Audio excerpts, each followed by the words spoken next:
Recuerdo a mi abuela, los demás murieron, pero la madre de mi padre la recuerdo muy bien.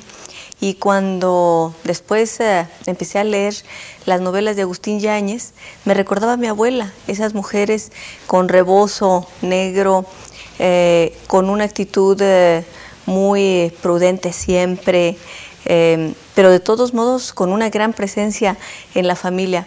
Mi abuelo fue presidente municipal en Zacatecas, también fue diputado en el Congreso Constituyente, fue un líder agrarista durante la Revolución, es decir, una familia que tenía una tradición de participación en el cambio.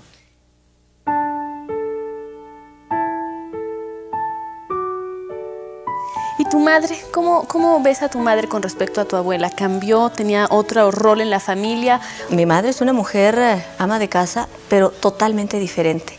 Son las mujeres de la familia de mi madre, mujeres con un enorme carácter, con una gran fuerza, con una gran vitalidad. Mi madre además es una mujer siempre muy alegre, siempre la recuerdo cuando estoy acá cantando, con una posibilidad de unificar a la familia. ¿Y de niña cómo veías a tu madre? ¿Como un modelo a seguir? A mi madre la veía como parte de la alegría, era la vida y sigue siendo la vida. En cambio, mi padre estaba siempre presente en actividades públicas y a mí me atraía eso enormemente.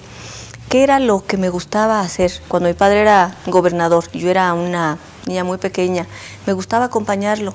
No recuerdo a mis hermanos, que éramos una familia tan grande que seguramente yo tendría presente esa imagen, yendo a los recorridos por el estado, pero sí me acuerdo yendo a las giras, a las comunidades, al campo con mi padre. Amalia, ¿eres la primogénita? No, soy la segunda. El primero es un hombre. ¿Cómo los trataban a los hombres y a las mujeres, a las niñas y a los niños en tu casa? ¿Hacían una diferencia entre ustedes? No, en general la insistencia de los dos, de mi padre y de mi madre, era: ustedes tienen que estudiar, eso es lo que les vamos a dejar. Incluso yo decidí casarme muy joven y recuerdo que la preocupación de mi madre no era que me casara o no, sino que decía: no puedes dejar de estudiar, porque lo único que tú tienes en la vida es tu profesión.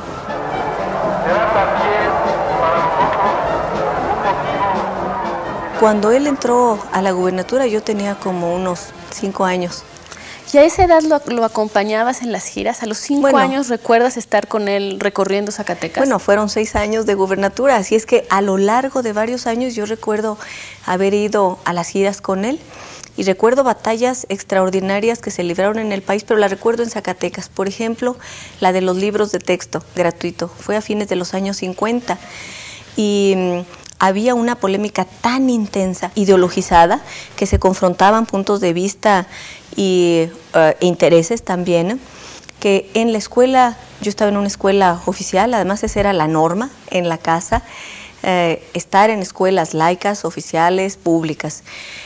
La polémica con mis amigas es que ellas decían que los libros de texto que nos iban a entregar eran libros que no se debían leer, porque traían el comunismo entre líneas.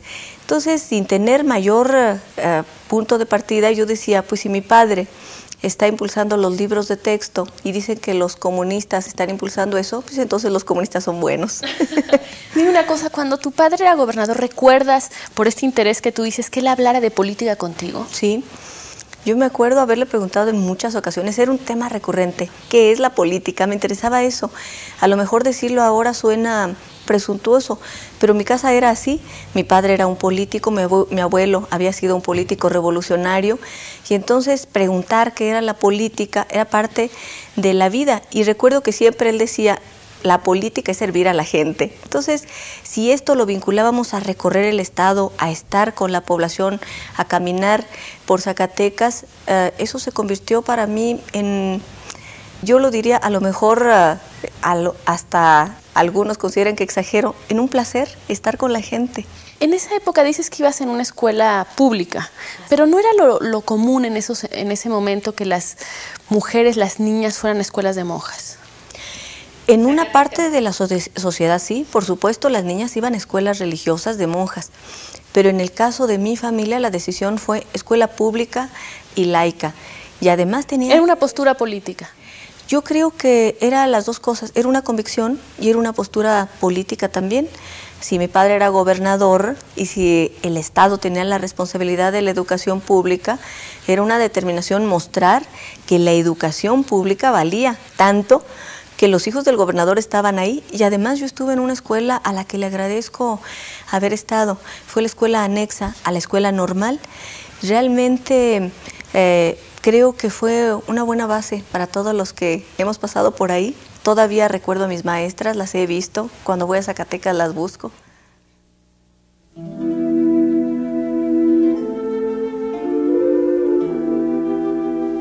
¿Y en qué te distinguiste en la escuela? Dices que hacías muchas cosas fuera, pero ya en las materias, ¿algún concurso de oratoria tal vez? Me encantaba historia, era mi materia preferida, pero fuera de la escuela, evidentemente que esto que tú preguntas tiene que ver con lo que hago hoy. En realidad a los concursos que entré fueron a concursos de literatura. López Velarde es una presencia inmensa en Zacatecas y eso marca casi todo para los habitantes, para los niños también.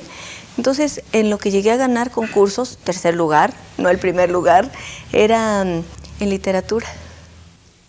¿Recuerdas la imagen de alguna mujer que te haya sorprendido, que hayas pensado, cuando yo sea grande quiero ser así? Lo que recuerdo son muchas lecturas. Zacatecas tiene un ambiente cultural muy intenso y así ha sido seguramente siempre. Hay una gran cantidad de talleres literarios, está lleno de evocaciones. Y ¿te encontraste ahí algún personaje literario, algún personaje histórico de mujer? Sor Juana Inés de la Cruz.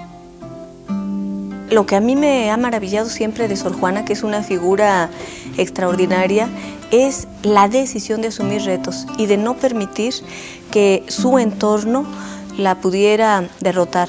Lamentablemente también es una situación dolorosa cuando uno ve a Sor Juana, que después, muy joven todavía, haya decidido dejar de ser ella misma. Dejó de escribir, dejó de pensar, dejó de reflexionar, o por lo menos públicamente. Evidentemente que era un genio y siguió haciéndolo, pero solamente para ella. Pero es una figura que además me atraía porque el hecho de que haya decidido entrar al mundo de la cultura, de la lectura, de la reflexión, de la escritura, me parece extraordinario.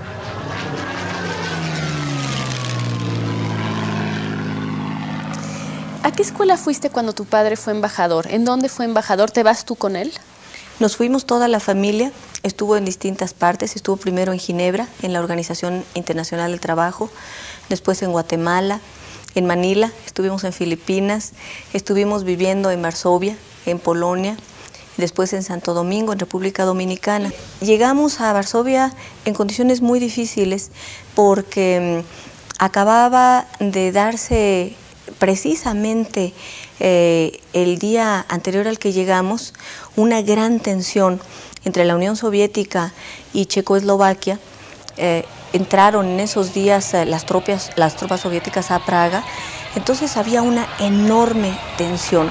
A mí me generó una contradicción muy grande entre lo que yo consideraba que debía ser, es decir, el respeto a las libertades, a decidir, a opinar, y por otro lado este aplastamiento, pero en otro ámbito, lo que me llamaba la atención en Varsovia es que no había las carencias económicas que yo había podido ver en Filipinas. La disparidad en Filipinas era gigantesca, había bases norteamericanas, estaban los bombardeos a Vietnam.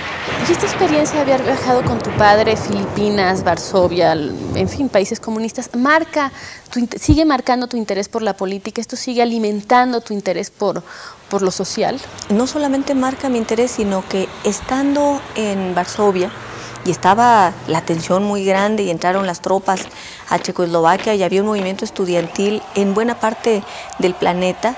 También en Polonia hubo movimientos estudiantiles. ¿Qué año estamos hablando? En 1968.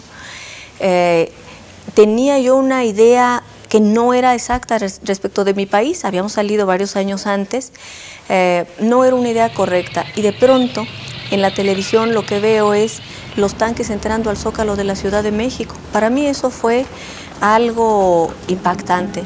Entonces empecé a considerar la posibilidad de regresarme a México y les planteé a mis padres que yo quería venir a vivir acá y a estudiar acá. Y regresé.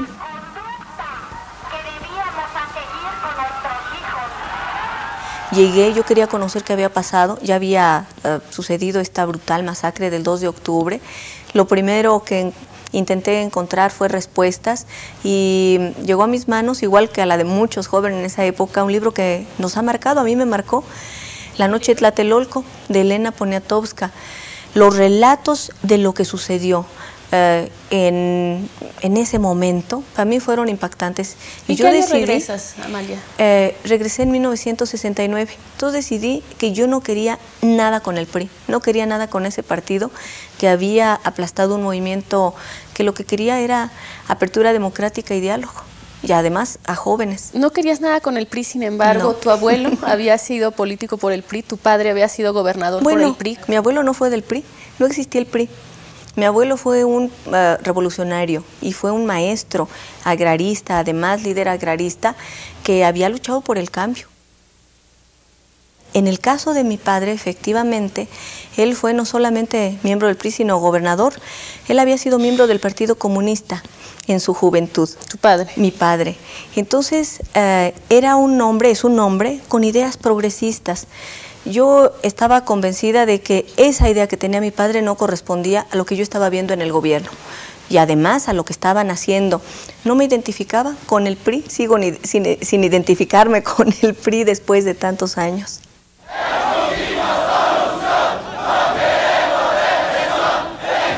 En Zacatecas me convertí en militante. Estudiantil. Estudiantil, así es. Sí, de izquierda, aunque todavía no tenía muy claro qué significaba eso. Había una enorme inquietud entre los jóvenes de mi generación. Queríamos transformar la universidad. Llevamos a cabo una reforma universitaria, a la ley orgánica, a las formas de elegir a las autoridades. Una reforma también en el ámbito educativo, en el plan de estudios. Me eligieron al Consejo Universitario en Zacatecas por la escuela preparatoria. Empecé a participar junto con otros jóvenes de mi generación en la universidad a través de la Federación de Estudiantes. ¿No te parecía extraño estar entrando en la política, en la vida estudiantil? No había muchas mujeres que se dedicaran a eso, no había modelos, no veías a ninguna mujer en el gabinete ni como gobernadora. A mí no me parecía extraño, pero a los demás sí. Yo recuerdo, estando en Zacatecas, que en algunas columnas en periódicos locales llegaron a comentar que les parecía que era muy raro y además no les gustaba que la hija de un político del PRI estuviera participando y además con iniciativas que no eran las comunes, las que uno esperaría. Es decir, yo no estaba ni en el PRI, ni en la juventud priista, ni estaba subordinada al gobernador, sino que participé en un movimiento que ejercía la crítica y que tenía iniciativas diferentes que cuestionaban lo establecido.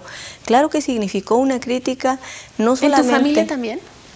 Algunos de mis tíos me fueron a ver, a decirme que no les parecía correcto que yo estuviera haciendo esto, que si no consideraba la posibilidad de que eso lastimara a mi padre, yo les dije que no, que él siempre había tomado sus decisiones y que yo estaba tomando las mías. Incluso cuando concluyó los estudios mi generación en la escuela preparatoria, nos dividimos en tendencias. Unos querían como padrino a Luis Echeverría y otros queríamos a José Revueltas. Yo quería a José Revueltas. No nos iba a pagar ni baile ni anillo, ya había muerto, pero era un símbolo crítico. ¿Y después qué pensabas? ¿Que el poder era para qué? ¿Tú querías ser una mujer de poder? Mira, en absoluto pensaba yo en el poder. El poder lo veía como autoritarismo. Sin embargo, tenía la decisión de participar, lo que quería era que cambiaran las cosas. Yo he relatado en algunas ocasiones que mi vínculo con la izquierda en esos años en Zacatecas fue porque conocí a dos figuras extraordinarias, dos especies de misioneros que iban hablando de la necesidad del cambio.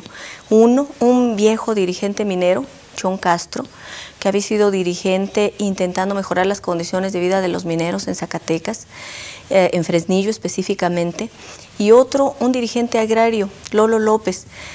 Cuando yo conocí a estas figuras, me parecieron que era con ellos con los que yo quería participar.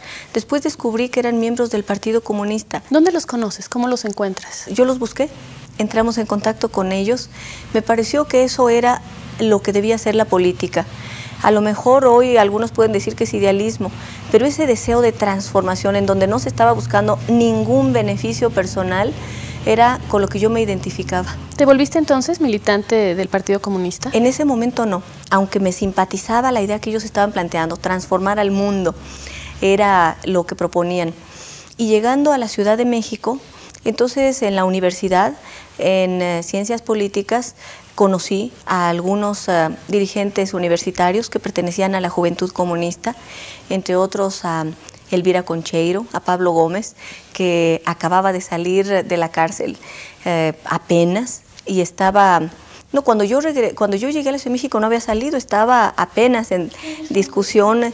Eso fue en 71 aproximadamente.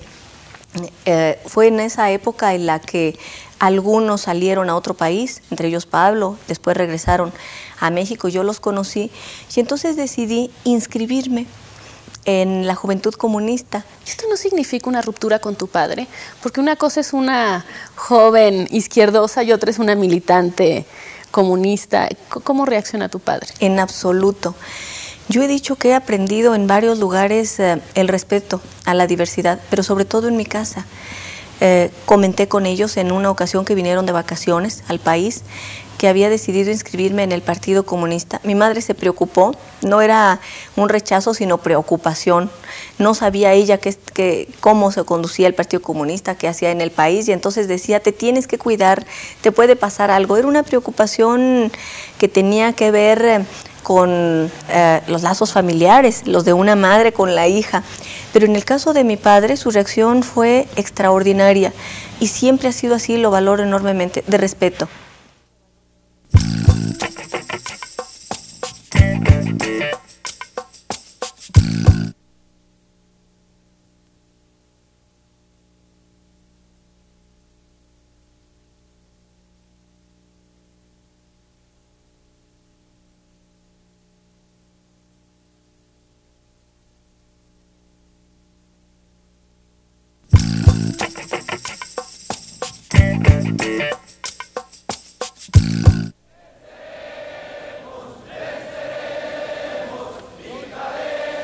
Amalia, te dedicas durante los años 70 a los movimientos que defienden los derechos humanos, incluso te involucras con movimientos que luchan por los desaparecidos. ¿Cuál es tu vinculación con esos grupos? Mira, una parte de los jóvenes con los que yo entré en contacto en el Partido Comunista se sintieron muy desesperados porque no veían opciones políticas, no había competencia electoral plural, no se reconocía la diversidad, había realmente un ambiente opresivo. La izquierda no tenía posibilidades de participar como para poder presentar sus propuestas y su visión de país. Después del movimiento de 68, ese deseo de participación se sentía ahogado y algunos decidieron irse a la guerrilla urbana. Fue una decisión desesperada por esta cerrazón. La mayor parte de ellos fueron asesinados. Se dijo que en la prensa o se había encontrado a unos delincuentes o hubo una riña, en fin, pero en realidad hubo una persecución a estos jóvenes y otros fueron detenidos. ¿Tú no estabas de acuerdo? ¿Nunca te tentó? En esta cerrazón, ¿tú no sentiste que la posibilidad de cambiar las cosas era a través de la lucha armada? Llegué a sentir desesperación porque el ambiente en verdad era opresivo. Había una decisión de que no se pudiera opinar distinto al PRI.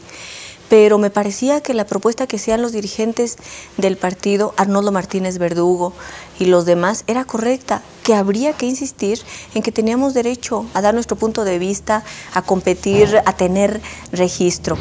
Y en ese ámbito, en ese terreno, es en el que se decidió también que aquellos jóvenes que habían sido perseguidos, que habían sido detenidos por razones políticas, porque el sistema había cerrado los espacios, debía defendérseles.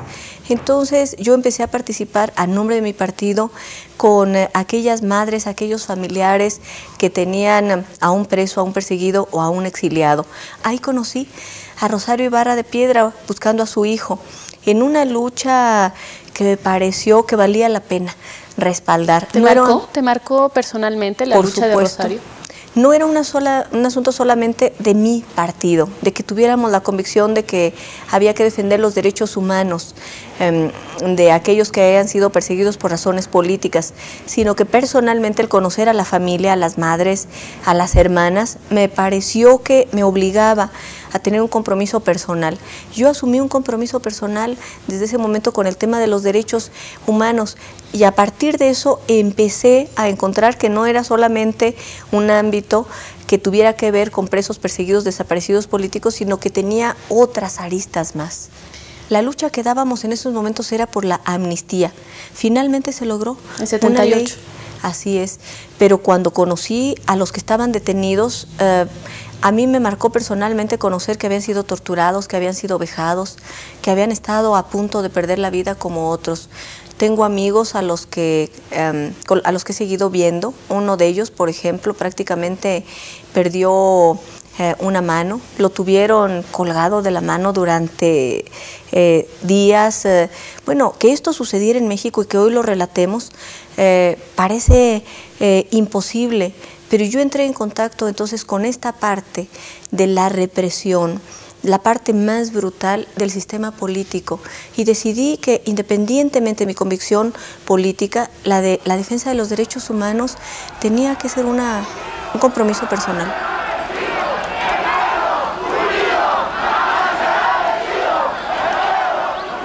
Amalia, tu vida política sigue los avatares de la izquierda mexicana, del Partido Comunista Mexicano pasas al Partido Socialista Unificado de México, de ahí pasas al Partido Mexicano de los Trabajadores de Eberto Partido Mexicano Socialista. Ah, Partido Mexicano Socialista. Pero junto con Eberto, claro, nos unificamos. Y después al PMT, ¿no? No. ¿Nunca estuviste en el PMT de Eberto? El PMT se fusionó al PMS, entonces ahí es en donde trabajamos intensivamente junto con Eberto. ¿Y ahí pasan al Partido Mexicano Socialista? No. Fue el Partido Comunista, el Partido Socialista Unificado de México y el Partido Mexicano Socialista. En este último decidimos trabajar junto con Eberto.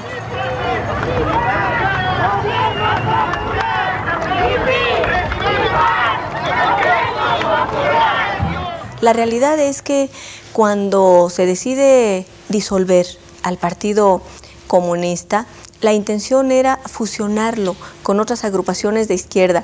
Por eso cuando ahora me preguntan por qué yo estoy a favor de las alianzas, les digo que mi generación en la izquierda ha pasado por una gran cantidad de sumas y de alianzas, intentando crear una fuerza política que pueda influir en los acontecimientos.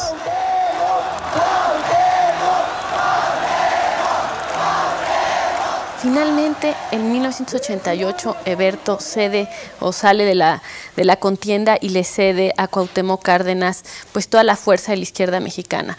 En este ir haciendo concesiones, ¿cómo se mantienen las convicciones? Mira, no eran concesiones, era una convicción. Creíamos, yo sigo creyendo, que si queremos cambiar de fondo pacíficamente al país, no son suficientes la voluntad y la determinación. Necesitamos sumar, necesitamos una fuerza política en donde estén millones de hombres y de mujeres. Queremos ganar para que se sienten las bases de una nueva cultura democrática y libertaria, para que México sea, en fin, una patria de todos y de todas, verdaderamente nuestro. Y por eso, por un partido organizado y por ganar el futuro, es que vamos a esta campaña. ¿Cuál era la convicción de esta izquierda en la que yo participé? La convicción era la de que por vía democrática, por la vía del voto y por la vía electoral, lo cual en esos momentos sonaba como a un enorme pecado, como que por la vía electoral podíamos transformar al país. Y sin embargo nuestra convicción era que no se trataba de llegar y tomar en un asalto revolucionario el poder para transformar al país, sino que debía ser la participación de millones de hombres y mujeres con su convicción a través de la vía civil.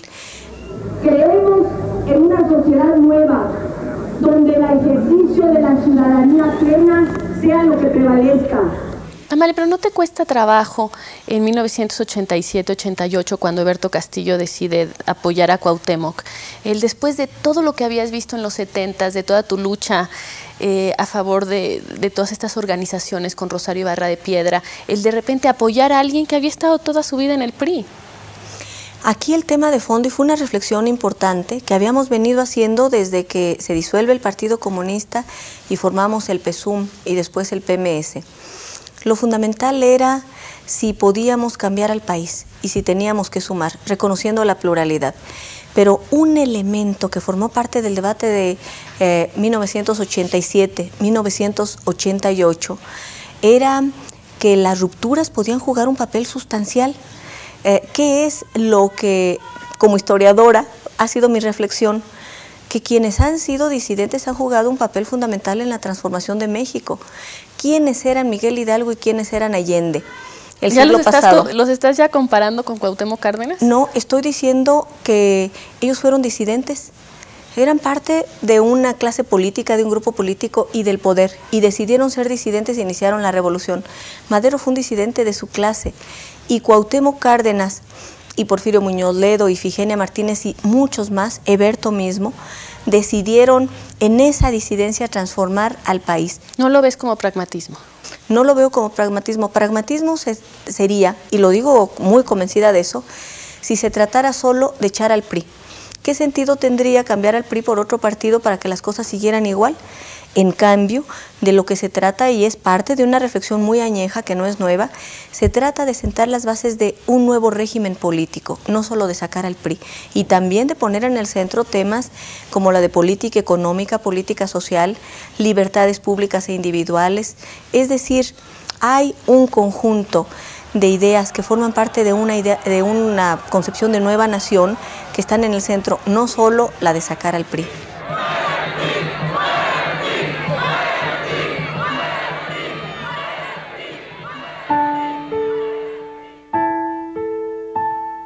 Dices que te casas muy joven. ¿Cómo influye en tu matrimonio el hecho de que tú tengas estas actividades militantes, que participes en todos estos grupos en el Partido Comunista? ¿Cómo influye esto en tu vida matrimonial? Bueno, fue complejo. En primer lugar, yo diría que la relación con mi marido era una relación muy rica, en la que yo aprendí mucho. Él era un académico, un investigador, un intelectual. Fue una etapa de muchas lecturas, de mucha reflexión. Yo creo que fue parte fundamental de mi formación política ese matrimonio, porque había una gran cantidad de lecturas. El departamento siempre estaba lleno de libros, sigue estando lleno de libros, todavía no sé dónde acomodarlo suficientemente. Y entonces esta introducción a la lectura, a la reflexión, al estudio, me dio una cierta formación para el pensamiento. Y al mismo tiempo, mi esposo era un hombre de izquierda. ¿Militante también del Partido Comunista? Sí, pero no tan vinculado al activismo, sino más bien a la elaboración teórica. El Partido Comunista era un partido que tenía un acervo de intelectuales y de personas del mundo de la cultura extraordinario. ¿Significó esto un problema decisivo en el matrimonio entre ustedes, es decir, el hecho de tu activismo? Significó un reto que te puedo decir ahora, no lo supimos enfrentar, especialmente yo. Para mí era muy importante poder tener casi todo el tiempo para la actividad. Cuando me embaracé, y además fue una decisión, yo quería ser madre, al mismo tiempo estaba estudiando en la universidad y era dirigente en la Universidad Autónoma de Puebla, estudiantil, y era miembro de la Dirección Nacional del Partido Comunista. Venía a México constantemente, 20 y tantos años, 23 años. A lo mejor lo que quería era hacer demasiadas cosas a la vez. Sigue siendo así, hago demasiadas cosas a la vez. Pero cuando dices que tú no lo lograste manejar bien, ¿qué significa? ¿No supiste darle el peso adecuado a cada una de las cosas? ¿Descuidaste a tu marido? La verdad es que había necesidad tal vez de hacer un equilibrio en esta relación. Yo le dedicaba prácticamente toda mi pasión, mi dedicación, mi tiempo a la actividad política y a la actividad estudiantil. Esto hizo que la relación se distanciara y finalmente decidimos separarnos. No fue un distanciamiento en el que hubiera agresiones, no nos lastimamos. Yo después que me he vinculado al apoyo a víctimas de maltrato, me he sorprendido enormemente cuando encuentro el grado de agresión al que se puede llegar. En nuestro caso fue un distanciamiento que duele, por supuesto, muy doloroso en términos emotivos, pero nunca hubo una sola agresión. Además, Sergio era un hombre muy respetuoso, muy cuidadoso en su trato. La realidad es que teníamos no solamente vocaciones distintas, sino también en nuestra vida cotidiana eso significaba diferencias.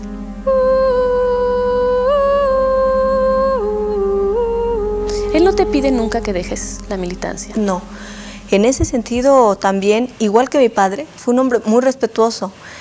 Después de meses de plantear esta diferencia, esta falta de encuentro por las actividades diferentes que teníamos, él mismo llegó a la conclusión de que era conveniente que nos separáramos y que yo pudiera desarrollar las actividades que quería hacer.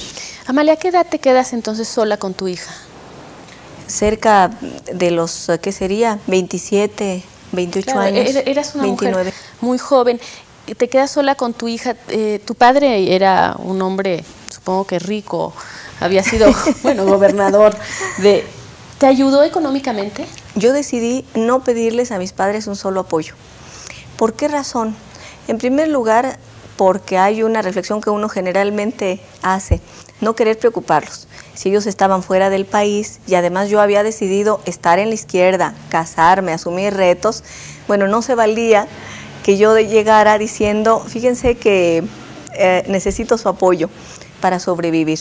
Y entonces, aparte de la pensión alimenticia que acordamos, yo decidí empezar a trabajar, pero me parece que esa fue una decisión correcta, porque yo venía de ser hija de familia en realidad, no solamente con mis padres, sino cuando me casé, tenía una beca para hacer política y para estudiar de mi marido, si lo podemos decir de alguna manera.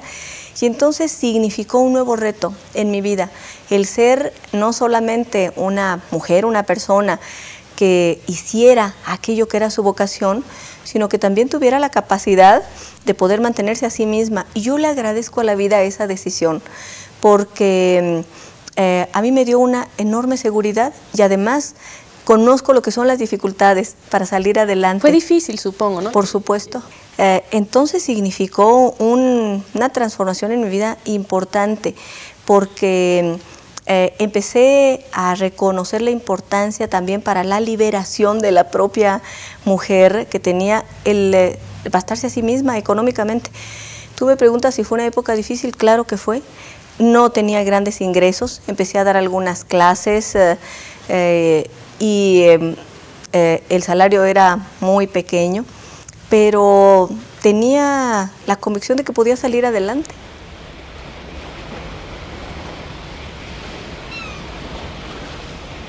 Estoy en un trabajo tan intenso que me queda poco tiempo para mi vida personal y ahí incluyo los placeres, por ejemplo, como el de ir al cine. Yo soy una cinéfila y no puedo cumplir con eso. Me gusta mucho leer, especialmente novela, y le he estado quitando tiempo a eso, pero espero que sea una etapa nada más que tiene que ver con este momento tan difícil del país.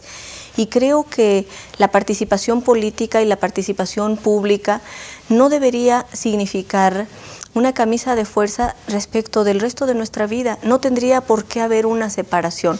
En Europa, lo que llaman los italianos el ferroagosto, es una etapa en la que la política prácticamente se clausura. Los ministerios, la función pública, los comerciantes, las amas de casa se van de vacaciones. En México se convierte casi en un pecado. Uno no tiene derecho a decir que va a descansar y creo que esto debemos reflexionarlo colectivamente.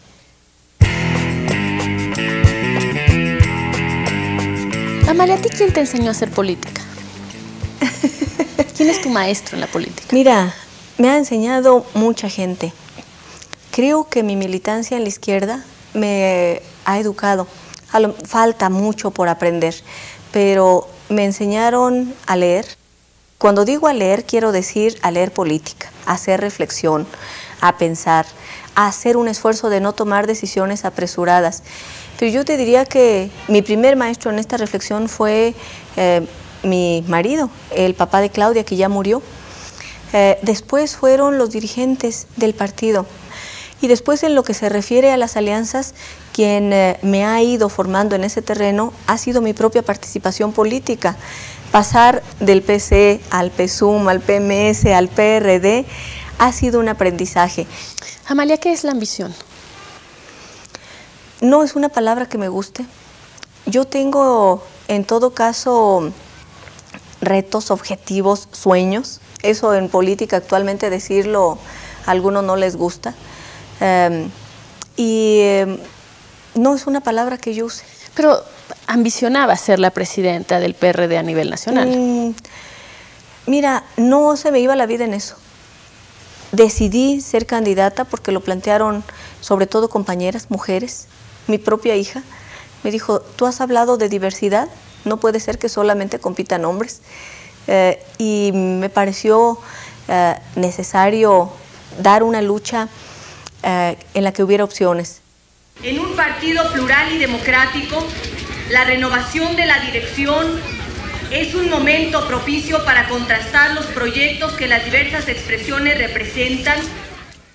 ¿Cuándo recuerdas el momento en que dijiste, yo soy la persona idónea para un puesto? Yo, Amalia García, soy la persona ideal para ser la presidenta nacional del PRD. Mira, cuando decidí aceptarlo no fue solamente porque algunas, sobre todo mujeres, lo plantearan, sino que me pareció que podía darle al partido esa experiencia, ese conocimiento que había acumulado durante años. Yo soy una convencida de que los liderazgos no se improvisan y que son necesarios. En una cultura patriarcal, machista, podía haber la consideración de que yo no iba a poder conducir al partido y decidí hacer muy claro, dejar muy claro que tenía la determinación de dirigir colectivamente al PRD, pero que no iba a renunciar a esa obligación. Y estoy seguro, absolutamente seguro, que la compañera Amalia será una magnífica presidenta del partido, por lo cual me permito felicitarla.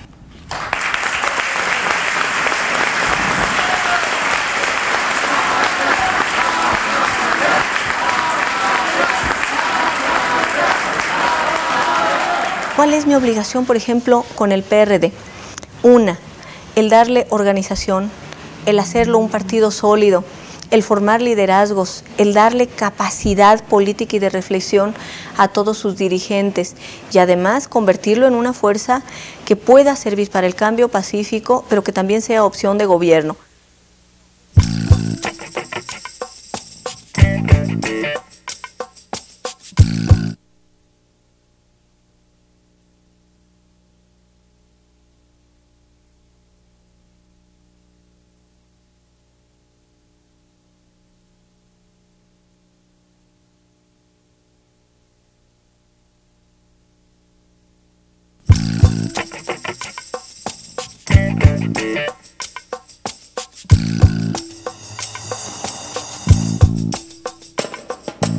Amalia, muchos hombres y mujeres piensan que las mujeres que están en la política no son del todo normales.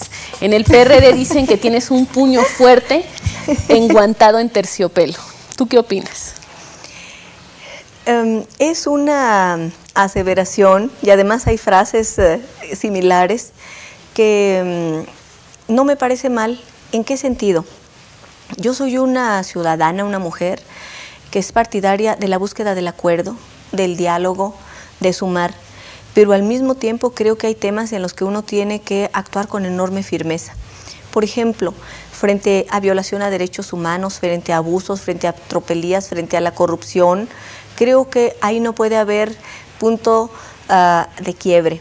Yo no podría concertar con alguien a ver si a alguien que torturó le podemos aceptar que eso quede en la impunidad. Se tiene que aplicar la ley. Pero Amalia, esta imagen de Thatcher, de mujer de hierro, no a nivel ya más personal, como Amalia, ¿no te afecta? Yo no creo que haya esa imagen.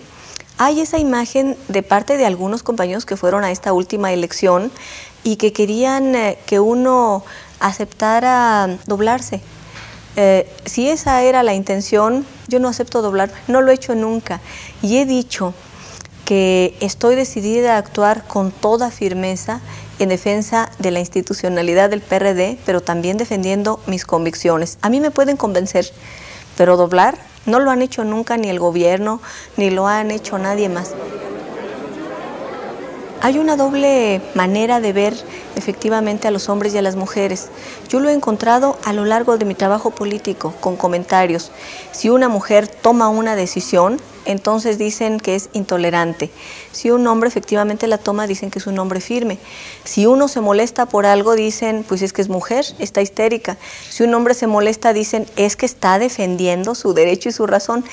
Pero es parte de normas y de maneras de ver el mundo diferenciadas. Hay dos tipos de ver al hombre y a la mujer. Creo, sin embargo, que eso también está cambiando y que cada vez más se considera que hay cualidades de hombres y de mujeres que debemos compartir y hay aspectos negativos entre hombres y mujeres que debemos desterrar. ¿Te asusta tomar decisiones? No, en absoluto, para nada. Es parte de lo que he hecho toda la vida. Todo el tiempo he tomado decisiones. Y asumiendo responsabilidades. Así es. ¿La política obliga a las mujeres a masculinizarse? Yo creo que no. ¿Qué es lo que yo he intentado a lo largo de toda mi participación política? El no asumir roles que están vinculados con esa concepción de lo que es lo masculino. ¿Qué tiene que ver en la política mexicana con la concepción de lo masculino?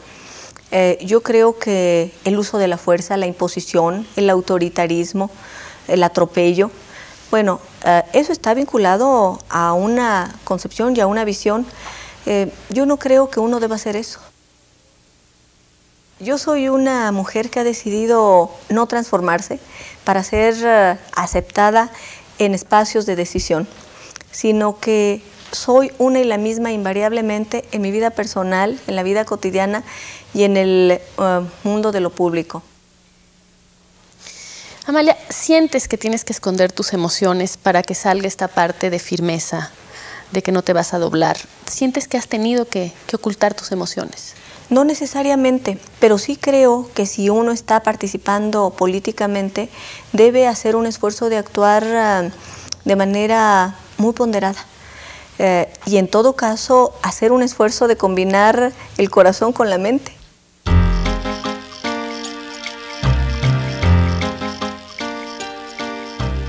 Bueno, seguramente le tienen miedo a ese mundo que ha sido generalmente extraño durante tanto tiempo.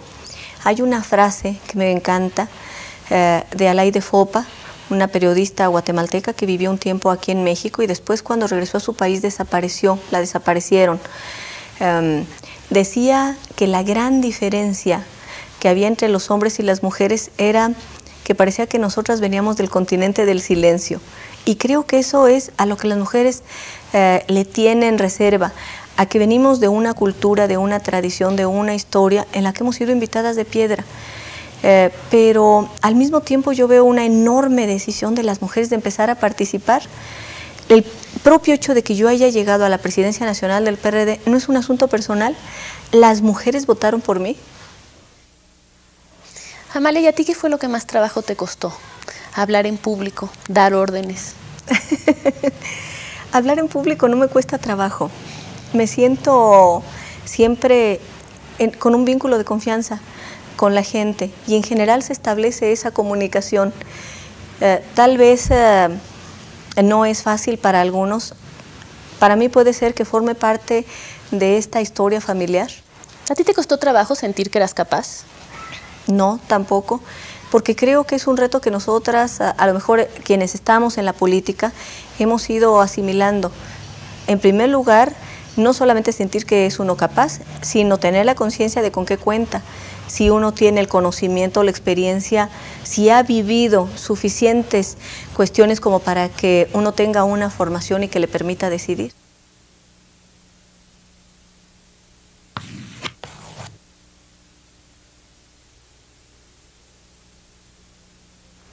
Yo fui miembro de la Asamblea de Representantes del Distrito Federal, era la presidenta de la Comisión de Seguridad Pública y en uno de los periodos me eligieron a la presidencia de esa Asamblea Legislativa. Quien preside tiene que firmar todos los acuerdos y son comunicaciones que se tienen que enviar al gobierno y a las que se les tiene que dar trámite. Entonces, en la primera sesión llega el oficial mayor, me trae el acta con los acuerdos y las resoluciones que se habían tomado y al final decía, presidente Amalia García. Entonces le dije que tenía que cambiar la hoja y poner, como él veía claramente, presidenta Amalia García. Lo que me dijo es que eso no se había hecho nunca y que no se podía empezar ahora. Entonces le dije, yo no firmo, y si no firmo, esto se estanca. Llevaron esto a la Comisión de Gobierno en la Asamblea Legislativa, fue parte de una discusión muy fuerte, muy aguda, y al final resolvieron darme una comunicación. Habían consultado el diccionario de la lengua y habían llegado a la conclusión de que así como decía sirvienta y sirviente, entonces podían aceptar que se pusiera presidenta. Es decir, me estaban agrediendo, porque el caso que encontraron fue un caso que quería lastimar, pero finalmente tuvieron que poner presidenta.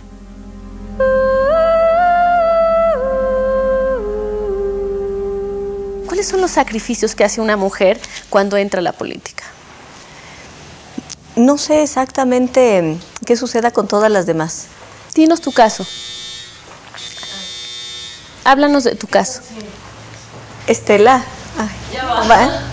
¿Volvemos? Voy a repetir Sí. la pregunta. Háblanos de tu caso. ¿Cuáles serían estos costos? Bueno, en el caso mío, en todo caso, ha sido un reto que ha significado saber que le quito tiempo a cosas que me gustan, mi tiempo libre. Es tal vez de los temas más importantes que hoy debíamos reflexionar, quienes estamos no solamente en la política, sino en el mundo público, en el trabajo asalariado. ¿Qué hacer con el tiempo libre? En mi caso, yo creo que el hecho de que yo me dedique a la política hace que los hombres en general consideren que no hay posibilidades de tener una relación que signifique vivir la vida cotidiana de manera plena, y yo creo que los espanta.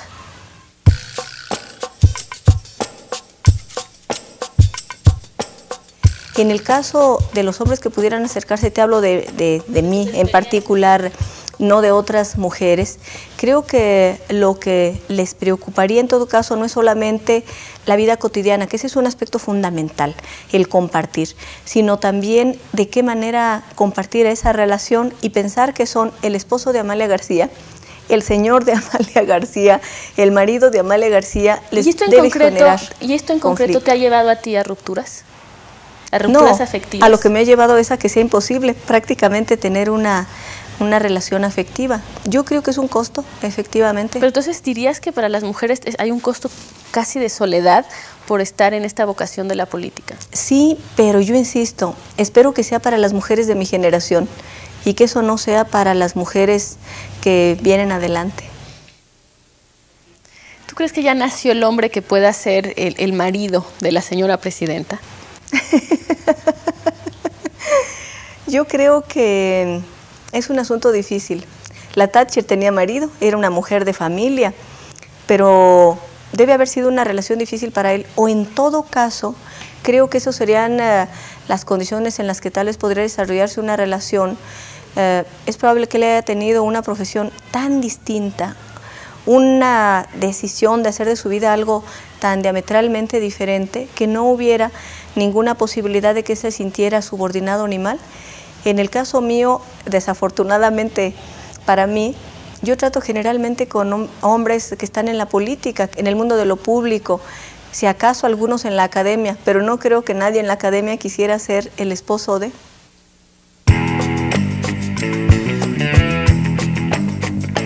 ¿Qué opinión tienes de las mujeres que están en la política? ¿Tienes relaciones particularmente cercanas con ellas? Tenemos amistad y hemos logrado una relación de respeto entre mujeres de diversos partidos políticos y las mujeres que estamos en el propio PRD. Es una relación nueva.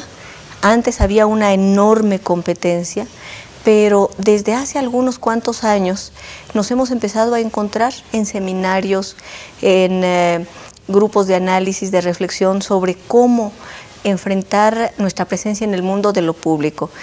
¿Tú llegarías a decir que forman un grupo? ¿Que las mujeres en la política forman un grupo? No, yo no diría que formamos un grupo, pero sí creo que empezamos a tener una nueva concepción de nuestra propia función, nuestro propio espacio y también de la política. Y yo creo que eso puede contribuir a empezar a transformar la manera de hacer política. ¿El poder como mujer para qué? Tenemos que contribuir las mujeres a modificar la concepción de lo que es el poder político. Especialmente, y creo que si logramos que se vea como un asunto colectivo, como un asunto de rendición de cuentas, como un asunto de consulta, como un asunto de participación, entonces estaremos logrando transformar a la sociedad. Pero quien más ha planteado este discurso de ver al poder como un asunto colectivo y a la política como un asunto colectivo, hemos sido especialmente las mujeres, y curiosamente, y digo curiosamente porque hay una idea equivocada, las que hemos estado en el movimiento feminista. Amalia, ¿se siente rico tener poder?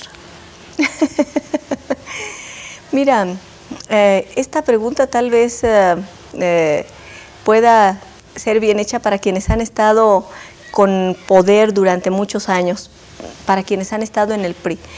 No es rico, yo no diría que se sienta rico, digo que es una posibilidad muy atractiva. El que yo pueda influir en que el PRD contribuya al cambio, en que podamos influir en formar una gran fuerza política con otros partidos políticos y con los ciudadanos, en que podamos tal vez incluso intentar influir para que no haya guerra, para que los conflictos se resuelvan a través del diálogo, por supuesto que resulta muy importante. En la medida en que yo he sentido que mi sueño de cambiar el mundo y de cambiar el país se logra, siento que vale la pena y que sigue valiendo la pena. ¿Tú te has sentido capaz de ser diputada, capaz de ser senadora, presidenta nacional del PRD? ¿Te sientes capaz de ser presidenta de la República? Mira, no me gustaría entrar en una respuesta diciéndote que sí, porque estamos en un momento muy complejo en el que hay una competencia muy grande, pero tengo la convicción de que, por supuesto, que las mujeres ¿Tú crees que asustarías a alguien diciendo ahorita que quiere ser presidenta del país? No, pero no sería realista. Sin embargo, te puedo decir, hemos visto cómo han gobernado muchos hombres y no lo han hecho bien. Y creo que lo podríamos hacer de la mejor manera para el país. ¿Mejor? Mejor, por supuesto, mucho mejor.